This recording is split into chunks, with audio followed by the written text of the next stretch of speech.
Assalamualaikum warahmatullahi wabarakatuh. Perkenalkan, saya Ikriman Nurul Husna dengan NIM C24012111065 dari kelompok 2 Departemen Manajemen Sumber Daya Perairan FPIK IPB. Pada kesempatan kali ini, saya akan menjelaskan mengenai biologi perikanan, yaitu reproduksi. Yang pertama, yaitu pengertian. Pengertian tingkat kematangan gonad, atau biasa kita sebut dengan TKG.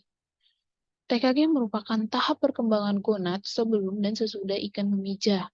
Penentuan TKG merupakan bagian terpenting dari biologi perikanan. Informasinya berguna untuk mengetahui perkembangan antara gonad yang sudah matang dengan stok yang ada di perairan, ukuran pemijahan, musim pemijahan, lama pemijahan pada suatu siklus.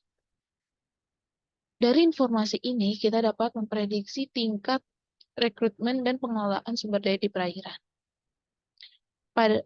Tiap ikan memiliki kematangan gonad yang berbeda-beda.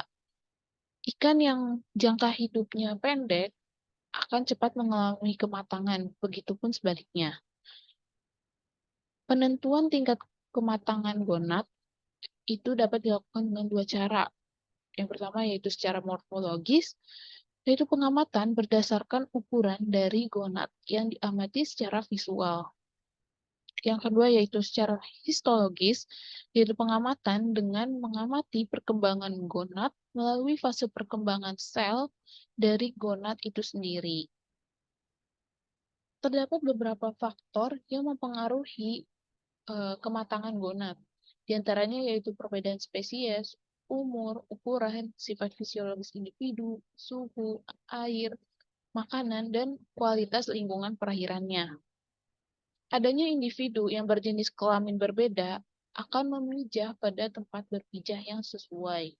Perubahan yang terjadi pada gonad pada setiap kematangannya secara kuantitatif dapat diketahui dengan melihat nilai indeks kematangan gonadnya. Indeks kematangan gonad atau biasa kita sebut dengan IKG merupakan perbandingan dari berat gonad terhadap tubuh ikan. IKG biasanya dapat digunakan sebagai penentuan tingkat kematangan gonad karena dengan meningkatnya IKG maka tingkat kematangan gonadnya pun akan meningkat juga. Selanjutnya rasio kelamin atau biasa kita sebut dengan XR, yaitu bagian dari jantan atau betina dalam populasi. Nilai dari proporsi berdasarkan jenis ikan yang diamati karena adanya perbedaan tingkah laku seks, kondisi lingkungan, dan penangkapan. Proporsi penting untuk melihat perbandingan dari masing-masing jenis kelamin ikan yang ada di perairan. Pendugaan rasio ini dibutuhkan sebagai bahan pertimbangan dalam produksi rekrutmen dan konservasi sumber daya ikan itu sendiri. Selanjutnya yaitu fekunditas. Fekunditas sebagai tiga dari fekunditas mutlak, nisbi, dan total. Fekunditas mutlak merupakan jumlah telur emas sebelum dikeluarkan pada saat ikan hijau. Sedangkan fekunditas nisbi jumlah telur sebelum berat atau bujang. Dan fekunditas total merupakan fekunditas telur keseluruhan berdasarkan ikan selama hidupnya sebagai produksi dari dunia yang terakhir. Fekunditas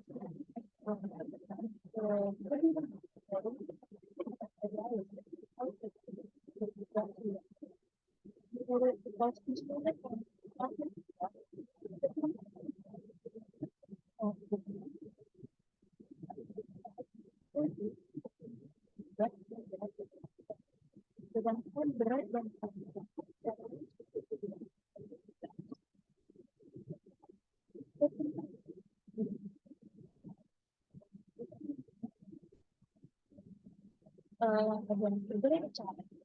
cara yaitu dengan centrus atau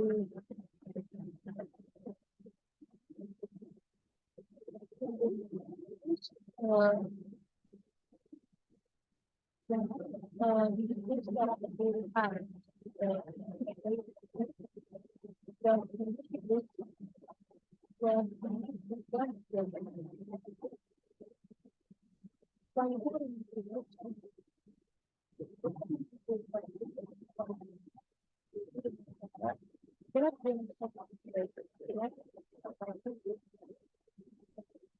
itu dan rasio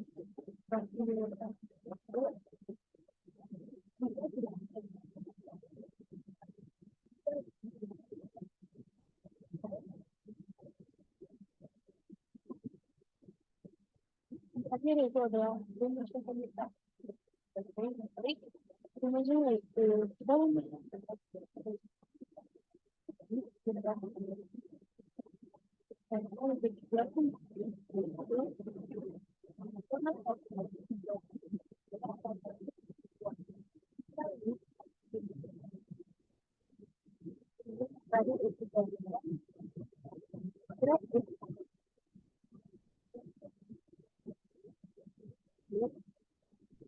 pada saat ini lagi dengan